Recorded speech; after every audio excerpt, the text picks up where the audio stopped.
शैलदानेन एकबिल्वं शिवार्पणम्। काशीक्षेत्रनिवासं च कालभैरवदर्शनम्। प्रयागे माधवं दृष्ट्वा एकबिल्वं शिवार्पणम्।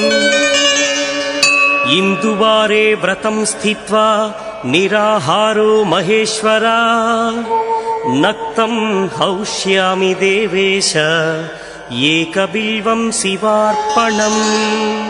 रामलिङ्गप्रतिष्ठा च वैवाहिककृतं तथा। तटाकादि च सन्तानम् एकबिल्वं शिवार्पणम्। अखण्डबिल्वपत्रं च आयुतं शिवपूजनम्।